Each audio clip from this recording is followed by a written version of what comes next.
Atom fizikası. Bu artıq 28-ə gəlib çatdıq. Uzun anlamadan sonra. Atom, belə desək, bizdə əslində atomun kəşfi eradan əvvəldir. İşdə də Demokrit tərəfindən kəşf olunur.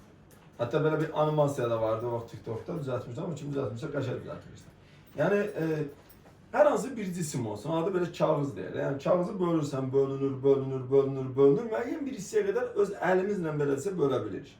Sonra daha kiçik hissələr, xırdalara da bölmək olar. Yəni hansı bir cihazla onu da xırda hissələrə bölə bilirik. Müəyyən bir nöqtəyə qədər onu bölə bilərik. Və Demokrit də bunu belə bir kəşf edib. Əgər bu cisimlər bütün şəkildə belədir və bölünə bilirsə, deməli ən kiçik bir hissəcik vardır. O ən kiçik hissəciyi Demokrit atom adlandırmışdır. Ən kiçik hissəcik.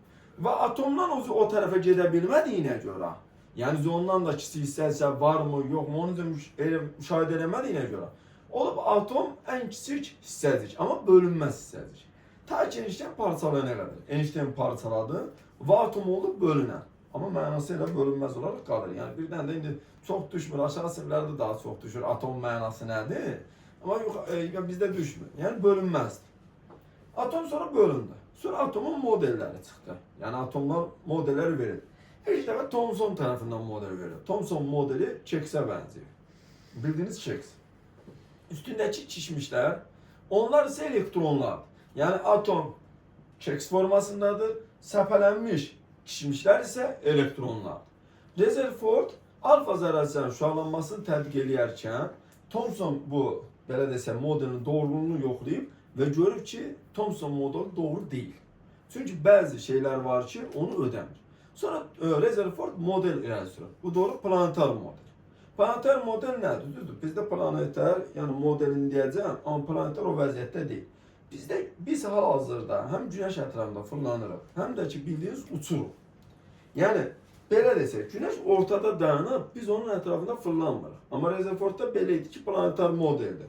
Ortada Günəş dayanır, yəni indi ortada nə dayanıb onu deyəcəm. Və planetlər onun ətrafında belə dövr edir. Amma sistem bizdə hal-hazırki vəziyyətdə Günəş gedir, yəni Günəş bu vəziyyətdə gedir, planetlər də onun ətrafında, yəni bu formada gedir. Bir növ dairəvi deyil, spiralvari formasındadır. Günəş düz gedir, biz də onun ətrafında spiralvari formada gedib, fırana gedirik. Yəni, hal-hazırki vəziyyət odur. Planetar modeli, yəni Rutherfordun modeli belədir. Yəni, ortada müsbət yüklü nüvə dayanıb, onun ətrafında orbitlər üzrə elektronlar hərəkət edir. Onun ətrafında orbitlər üzrə elektronlar hərəkət edir. Sonra çəkərəm, birinci bunu çəkim.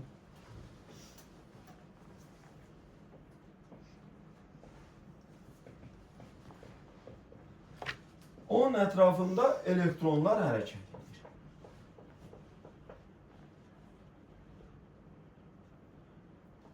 Məsələn, burada mənfi üçlü elektronlar. Mən 2 dənə çəkim, mənfi üçlü elektronlar. Yəni atom müsbət yüklü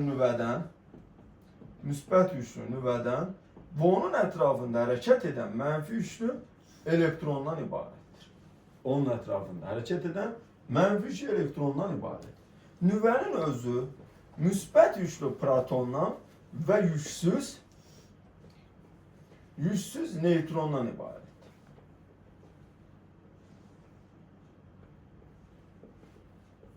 Yüksüz neytrondan ibarətdir. Protonun yazılışı, yaddan çıxartmayın, bir növ kimya formulu kimidir. Bunlar əzbərlənməlidir, bunlar verilmir mötərizədə. Proton birdir. Yəni bu sizin bildiyiniz hidrojen atomudur. Elektron mənfi 1 sıfırdır. Pozitron, buraya yazın, pozitron müsbət 1 sıfırdır. Neytron 0 1'dir. Bunlar bir növ kimya formulu kimidir. Bunlar mötərizədə verilmir. Yəni proton adı seçilir, sizə lazım olacaq. Bu dərs yox, bundan sonraki dərs yox. 3-cü dərsdən sonra özü avtomatik lazım. O bizim oldu Rutherfordun atomu. Rutherfordun atom modelində demiş ki, boşluqlar var. Amma indi bəzi, belə desək, problemlər çıxır. Problemlər. Bu mənfidir, bu müsbətdir. Normativdə bilir ki, müsbət mənfi nə edir? Cəzb edir. Cəzb eləyirsə, mənfi ilə müsbət aktiv birləşməlidir və bu zamanda partlayış olmalıdır. Yəni sıradan çıxmalıdır atom. Bu bir. İkinci sual. Bu ətrafında hərəkət edən elektron. Heç ətrafında hərəkət edən elektron bırax, adi biz özümüz hərəkət edirik. Daim yeriyirik, müəyyən bir müddətdən sonra enerjimiz azalır, məcbur olur, dincəlmək üçün oturur. İndi bu elektron daim burada hərəkət eləyirsə, bu da müəyyən bir müddətdən sonra enerjisini itirməlidir və təzədən yenə də düşməlidir nüvənin üstünə. Amma bu hadisənin heç biri baş vermir. Nə bu buna cəzb olunmur dedikləri kimi, nə də ki bu enerjisini itirir. Bunu Rutherford müəyyənləşdirə bilmədi. Yəni suala belədirsə cavab verə bilmədi. Bunu tərəfindən Bohr, Niels Bohr deyirlər. Bohr müəyyənləşdirib ki, atoma heç bir təsir eləməsəz, yəni insan olduğu kimi dayansa, bunun nə enerjisi itə bilər, nə enerji qazana bilər. Yəni olduğu enerji stabil vəziyyətdə qalacaq. Yəni elektron qıcıqlanma olmasa, yəni ona deyir qıcıqlanma və yaxud da həyəcanlandırmasanız atomu, elə elektron stabil vəziyyətdə həmin orbit üzrə hərəkət edəcək. Və elektronla nüvə arasında kulon, yəni qarşılıqlı cazibə qüvvəsi olduğu qədər də kulon dəf etmə qüvvəsi var. Yəni bu bura qədər gəlir, müəyyən bir müddət elə bir enerjisi azalır, təzədən enerji alır, dala qayıdır. Qabağa yox, dala gedir. Yəni həmin orada malik olduğu enerji kulon dəf etmə qüvvəsinə qalıb gələ bilir. Yəni bu proses baş verdiyinə görə yaxınlaşa bilir, yaxınlaşan zaman təzədən geri qayıdır. Yaxınlaşıb təzədən geri qayıdır və nəticədə elektron nüvənin üzərinə düşmür. İki postulat irəli sürür. Postulatları əzbərləməsi ən azından söz yığını kimi suallarda düşsə qabağınıza çıxarlar. Birincisi, stabil vəziyyətdə, ona stasionar hal da deyirlər. Stabil vəziyyətdə atom şüalanmır və yaxud da şüa udmur.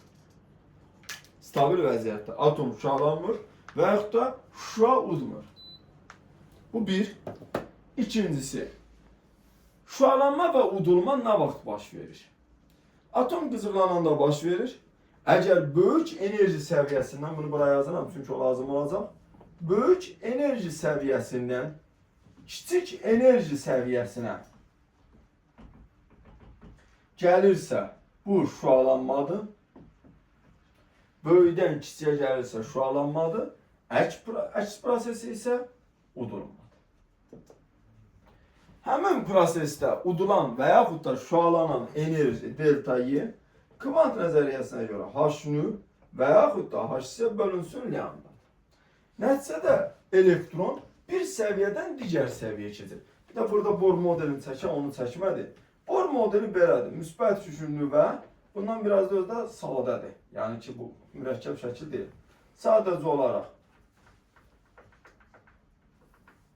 ortada elə bir çevrənin mərkəzini qoyub, kənarlarında da bu formada çəkirsiniz. Yəni bu Bohr modelidir.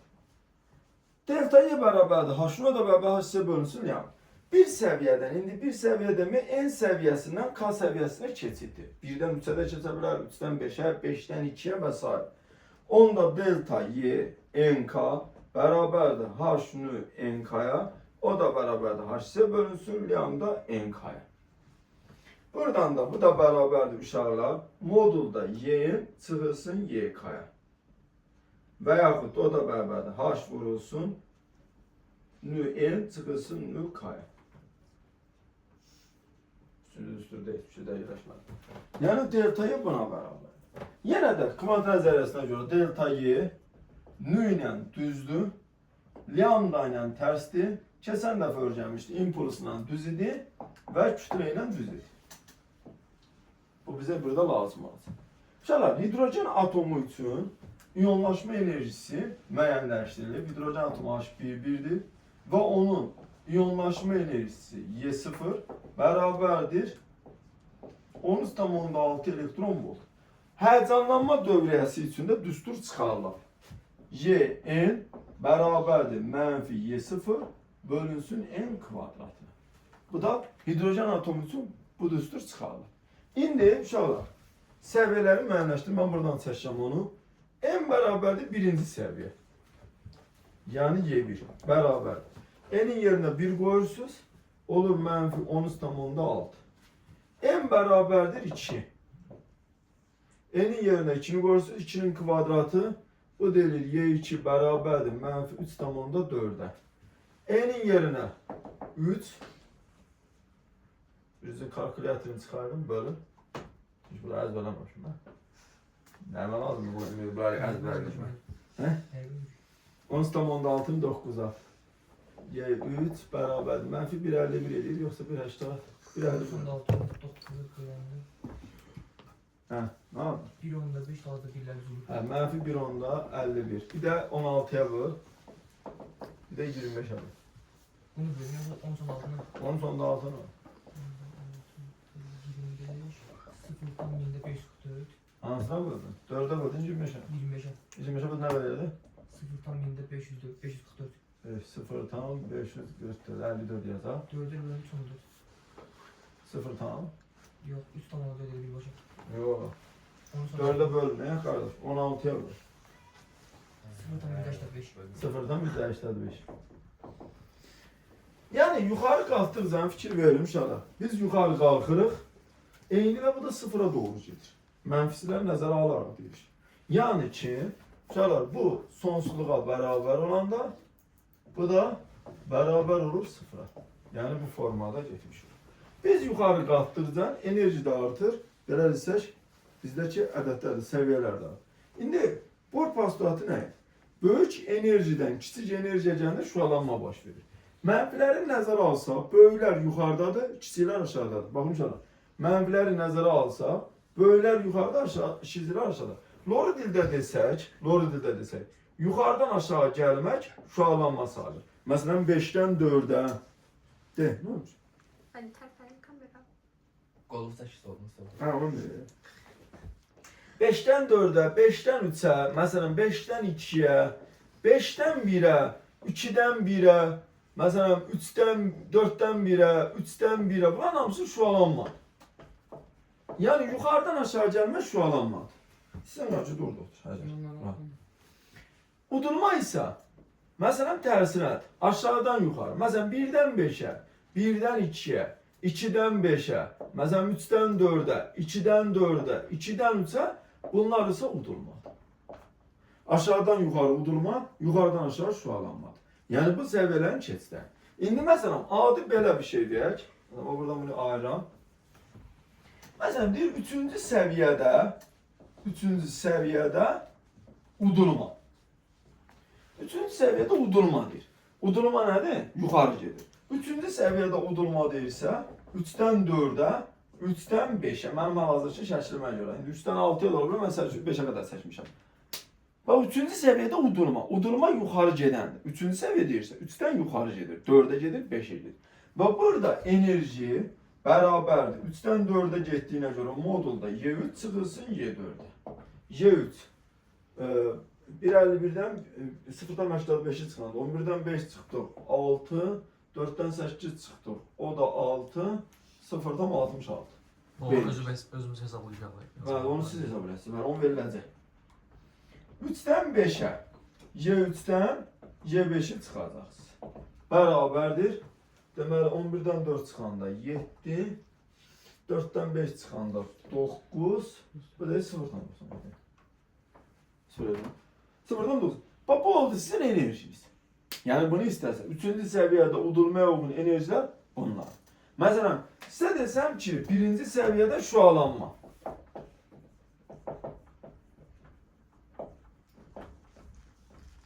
Birinci səviyyədə şüalanma. Birinci səviyyədə şüalanma nədir? Yazırıq. Necə ikinci səviyyədə, üçüncü səviyyə dedim, indi də birinci səviyyə. Şüalanma nədir? Aşağı gələn. Birinci səviyyədən aşağı gələn heç bir şey yoxdur. Deməli, burada şüalanma olmur. Birinci səviyyədə şüalanma yoxdur. Birinci səviyyədə şüalanma yoxdur. Enerji ilə uğraşı olur. Olmayacaq, götürməyəcəksən. Yazacaqsan, cavabın yanı olacaq şüalanma yox. Yəni baxın, birinci, ikinci səviyyədə şüalanma desəydim 1 dənə idi, 2-dən 1-ə. Üçüncü səviyyədə şüalanma desəm 2 dənə, 3-dən 2-ə, 3-dən 1-ə. Yəni baxın, bu formada verəcək. Davamı da var. Deməli, 5-də də udulma yoxdur. Var, yuxarı dediyim kimi çəkməmişəm. Yəni 6. Şəkildə yoxdur da. Mənim çətin şəkildə yoxdur, amma o mövcud. Saxla. Və udulma və şüalanma dedim, yenə deyirəm, və belə deyək də, yuxarıdan aşağı gələn indi mən birini çəkəcəm. Bu şüalanma, Aşağıdan yuxarı gedən isə udulmadır. Xəttlər çəkirik. Xəttlərin uzunluğu ilə, yəni xəttlərin uzunluğu ilə enerjidir, tezlikdir, sonra kütlədir, impulsdur, düzdür, lambda tərsinədir. Bu da nəyə görədir? Məsələn, deyir ki, ikinci səviyyədə udulma olsun. İkinci səviyyədə udulma olsun. Lambdası kiçik olsun. İkinci səviyyədə udulma olsun, lambdası kiçik olsun. Yəni, hazırki verilən şəklə əsasən baxır. İkinci səviyyədə udulma, lambdası kiçik. Udulma deyən kimi, deməli, bizdə ox yuxarı gedir. İkinci səviyyə dediyinə görə, deməli, Y2-dən Y3-ə və Y2-dən Y4-ə. Lambdası kiçik olsun. Lambda kiçikdirsə, onda xətt uzundur. Baxırsan, indi sənin tapdığında, xətti uzun 2-dən 3-ədirmi, 2-dən 4-ədirmi? Xətti uzun burada 2-dən 4-ədir. Artıq bizə bir cavab. 2-dən 4-ə, yəni bax, xətti uzun 2-dən 3-ə budur, 2-dən 4-ə budur. Xətti daha uzun. Xətti uzun olduğuna görə burada artıq delta Y bərabərdir. Y2 çıxılsın, Y4-ü yazacaqsın. Ədədlər verilibsə, bəlkə 2 cavabıdır. İndi isə artıq bir cavaba düşdü. Yəni bu formada verilir. Məsələn, sizdə 3-cü səviyyədə şüalanma olsun. 3-cü səviyyədə şüalanma deyirsə və belə deyək də tezliyi böyük olan. 3-cü səviyyədə şüalanma olsun, tezliyi böyük olan. 3-cü səviyyədə şüalanma. Şüalanma deyirsə aşağı gələndir. 3-dən 2-yə gələn və 3-dən 1-ə gələn. İndi bizdə tezliyi böyük olan. Tezliyi böyük olan, xətti uzun olan. Xətti uzun olan Y3, Y1'dir. Xətti uzun olan budur. Çünki 3-dən 2-yə budur, 3-dən 1-ə budur. Burada artıq səndə olacaq delta Y bərabərdir. Y3 çıxılsın Y1'ə. Yəni məsələn həlli bu formada həll edəcəksiniz. Bu formadadır. Yəni məsələlər çətin deyil. Sadəcə neçənci səviyyədə istəyirsiniz, o səviyyəni birinci götürürsünüz. Şüalanma deyirsə aşağı, udulma deyirsə yuxarı. Bir də var ki, iyonlaşma enerjisi. İyonlaşma enerjisi bunların içində ən sadəsidir. İyonlaşma enerjisi hansı səviyyədə istəyirsə, iyonlaşma enerjisini hansı səviyyədə istəyirsə, o səviyyədəki enerjini götürəcəksiniz. Yəni Y-N-in modulu. Məsələn, 4-cü səviyyədə istəyirsə, 4-cü səviyyədə iyonlaşma enerjisi bərabərdir Y4-ün modulu. Y4-ün modulu da bərabər 0,85. Bu da iyonlaşma enerjisidir. Yəni bunların ən qısa şəkli isə budur. Bir də var ki, sizdə uşaqlar görünən işıq. Görünən işıq ikinci səviyyə gələn sayılır. Bax, görünən işıq ikinci səviyyə gələn sayılır. İndi, şüalanma deyəndə N 2-dən böyükdür. Şüalanma deyəndə N 2-dən böyükdür. Yuxarıdan aşağı gəlmədir. Çünki şüalanma yuxarıdan aşağı gəlmədir. 2-yə gəlsə yuxarıdan, 2-dən böyükdən gəlir. Udulma deyəndə isə o düzü bir dənədir. Yəni udulma elə bir dənədir. Y1, Y2. Şüalanma çoxdur, udulma isə azdır. Yəni buna hadi misal da yaza bilərik. Məsələn belə bir şey. Bir görünən olsun, şüalanan olsun, yəni şüalanma olsun və məsələn tezliyi kiçik olsun. Belə bir sual. Görünən olsun, şüalanma olsun, tezliyi də kiçik olsun. Verilib sizdə Y1, Y2, Y2, Y3, Y3, Y2, Y5, Y2, Y2, Y6. Belə bir şəkil. İndi baxırsan, görünən olması üçün 2-yə gəlinməlidir. Baxın uşaqlar, görünən olması üçün 2-yə gəlinməlidir. 2-yə gələn burada bu cavab var, 2-yə gələn bu cavab var, 2-yə gələn bu cavab var. Bizdə 2-yə gələnlər bunlar.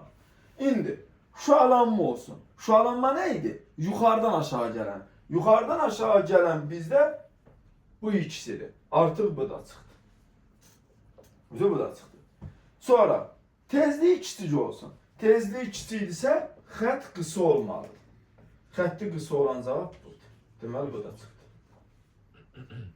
C3, Y2. Müəllim o həmişə içə gəlməli. Görünən işi həmişə içə gəlir. Bax bu bizdə məsələnin həllidir. Bax verir sizdə bu formada məsələni həll etmiş olursunuz. Bu etap bitdi. İndi gəlirik atomun tərkibi.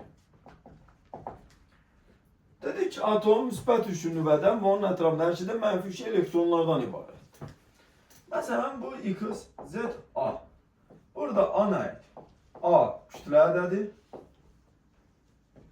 və yaxud da nukleon sayıdır. Z proton sayı,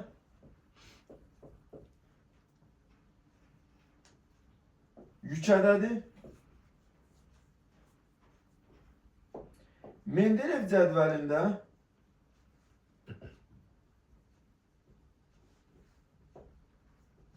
sıra nömrəsi. Bir de var neytron sayı. A minus Z. Bu neytron sayı.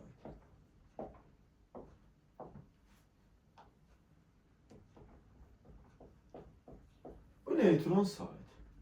Neytron sayı. Buradan A'nı da tapsaz, Z'in üstlensin. Nüvəli bayaq dedik. Sizdə, yani dedik ki, nüvə müsbət üçlü proton və yüzsüz neytron.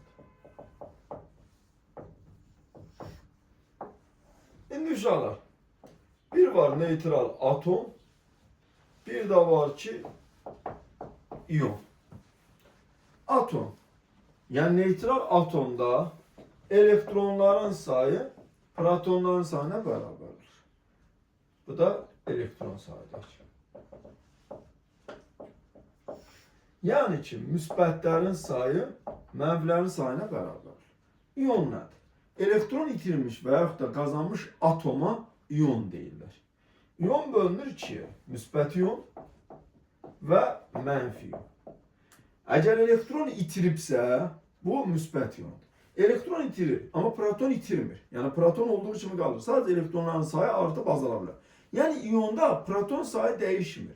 Hər hansı bir atomun, məsələn, iyonu deyirsə, onun proton sayı dəyişmir. Elektron sayı dəyişir. Elektron azalıbsa, yəni elektronların sayı protonların sayından kiçikdirsə, yəni mənfilərin sayı müsbətlərin sayından kiçikdirsə, bu müsbət iyondur. Amma elektron qazanıbsa, mənfi iyon. Elektronların sayı protonların sayından çoxdur. Yəni müsbətlərin belə desək sayı, daha doğrusu mənfilərin sayı müsbətlərin sayından çoxdur. İndi biz atomdur, iyondur, o necədir, ona dair misal yazacağıq. Biraz kimya dediyindən qabacaq.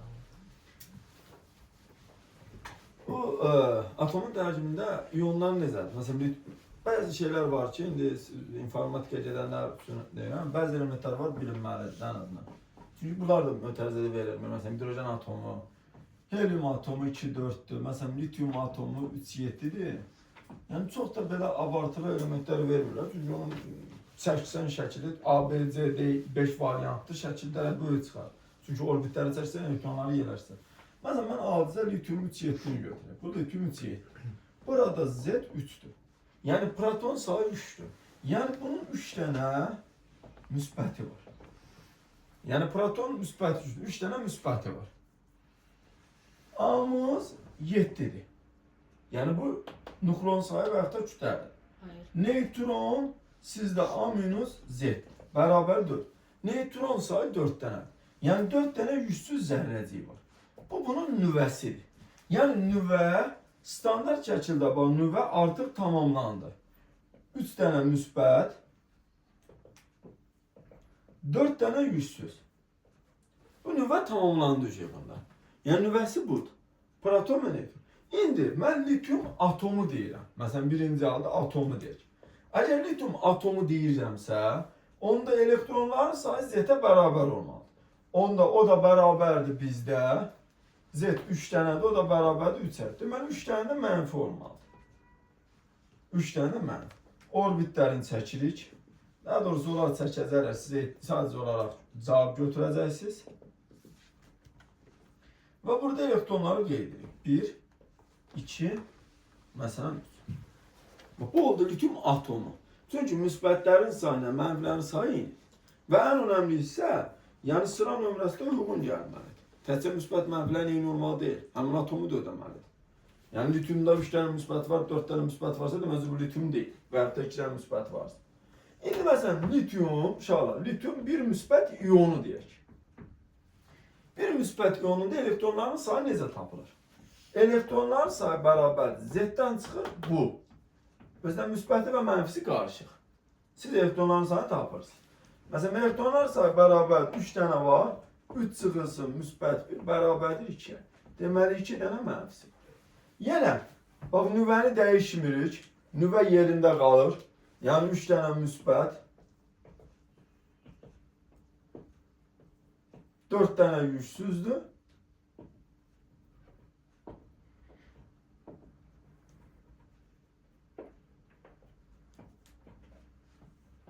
İki dənə mənfi. Və bu formada bu da oldu lityum iyonu, müsbət bir iyon. Yəni bu formadadır. Yəni siz verəcəksiniz, siz də ona uyğun, məsələn, tapa bilərsiniz. Məsələn, adi belə bir sual verir uşaqlar. Belə bir sual. Deyir, müsbət 2 iyonu olan bir element. Məsələn, deyir, nüvədə 12 neytron var. Nüvədə 12 neytron var.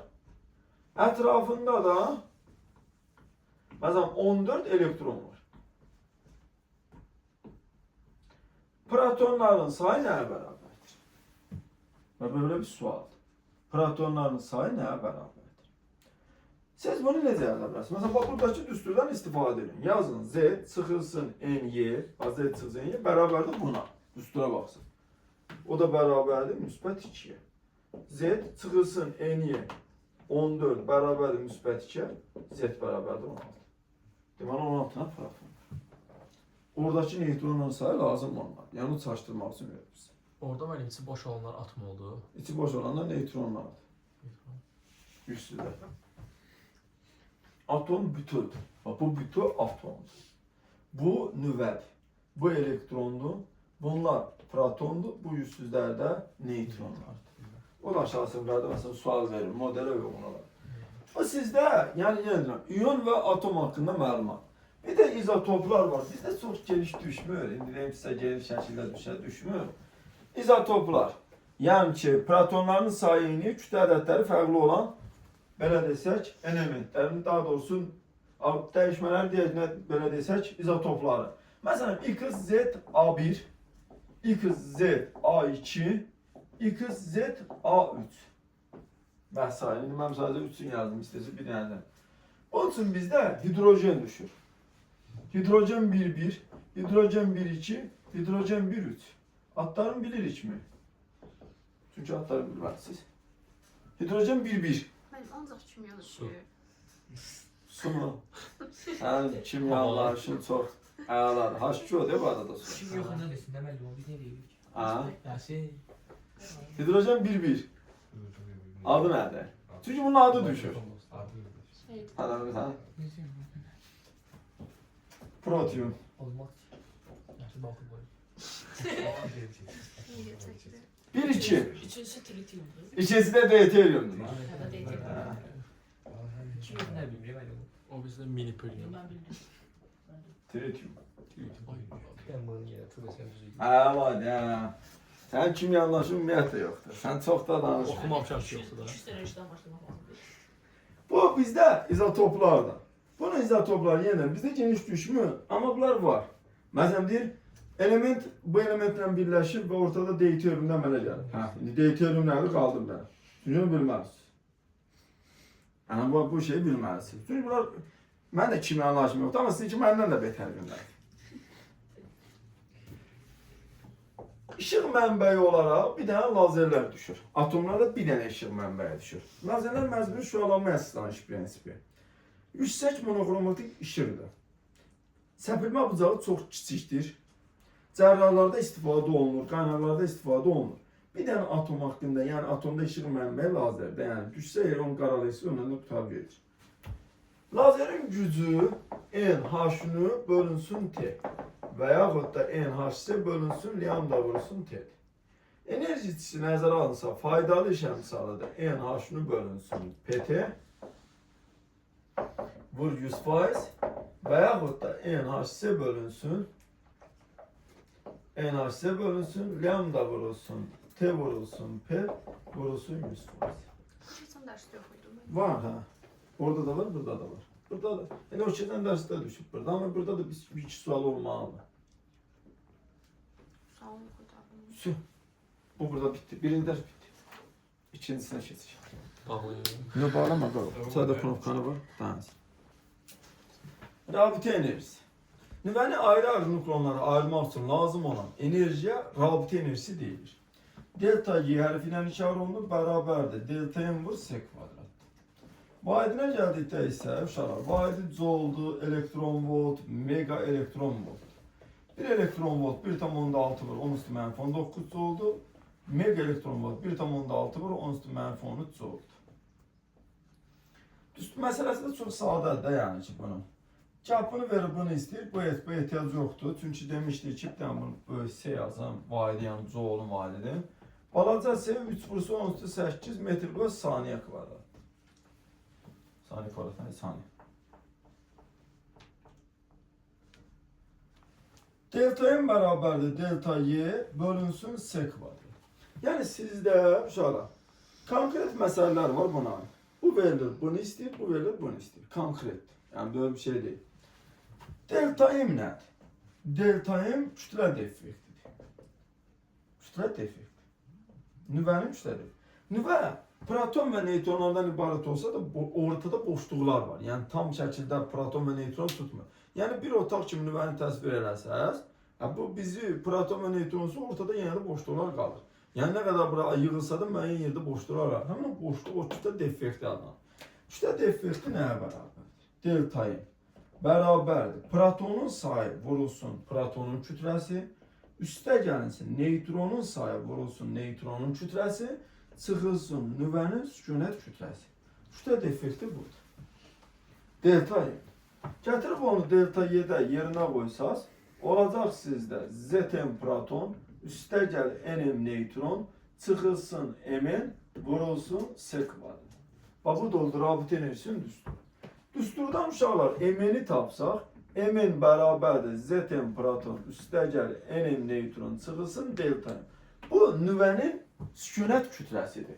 Onu S kvadratına vursam, üzü artıq olur nüvənin sükunət enerjisi. Yəni bunu və yaxud da ki, gətirib bunu qoysaz yerinə. Zn proton, üstə gəl Nm neytron, çıxılsın delta M vurulsun S kvadrat.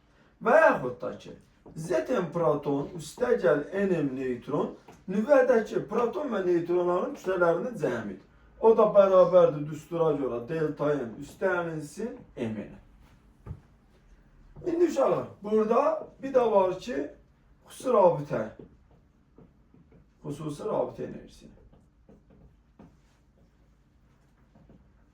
Epsilon hərfi ilə işarə olunur. Bir nukleona düşən enerjidir. Bir nukleona düşən enerjidir. Delta Y bölünsün A. Delta M var S kvadrat bölünsün A. Və yaxud da ki, Zn proton üstə gəl Nm neytron çıxılsın Mn vurulsun S kvadrat bölünsün A. Bu bizdə xüsusi rabitə enerjisidir. Epsilon hərfi ilə işarə olunur. Vahidinə gəldikdə isə mega elektron volt bölünsün nukleondur. Delta Y'ni tapsaq, epsilon vurulsun A. Buna aid məsələ də sadə düşür. Yəni bunu verir, bunu tapırsınız. Və yaxud da bunu verir, sonra bunu tapırsınız. Bunlara aid məsələ, belə desək, bu formada düşmür. Çox sadə məsələdir. Məsələn, nə? Lityum 3,7 deyək. A'sı 7'dir. Z'i 3'dür, neytronu 4. Məsələn, bunun kütlə defektini hesabını deyəndə konkret düstur istəyir. Zn proton üstə gəl Nm neytron çıxılsın Mn. Z'in yerinə 3 qoyursunuz. 3N proton üstə gəl 4M neytron çıxılsın Mn. Yok. Yəni bunun hesabının məsələsi yox. Yerinə qoysun mu? Rabitə enerjisi. Delta M var S kvadrat. Yəni ki 3M proton üstə gəl 4M neytron çıxılsın Mn vur S kvadrat. Və yaxud da xüsusi rabitə enerjisi. Delta Y bölünsün A. Yəni delta Y bölünsün A'sı 7'dir. O da bərabərdir. Yerinə qoyuruq. 3m proton üstə gəl 4m neutron çıxılsın mn bölü s kvadrat bölünsün 7. Yəni bunun məsələsi də bu qədər. Yəni ha bunu hesablayın və s. o yox. Sadəcə buna aid məsələ var. Buna aid məsələdə dediyim kimi konkret şəkildə verilir. Siz sadəcə yerinə qoyub hesablayırsınız. Bitti.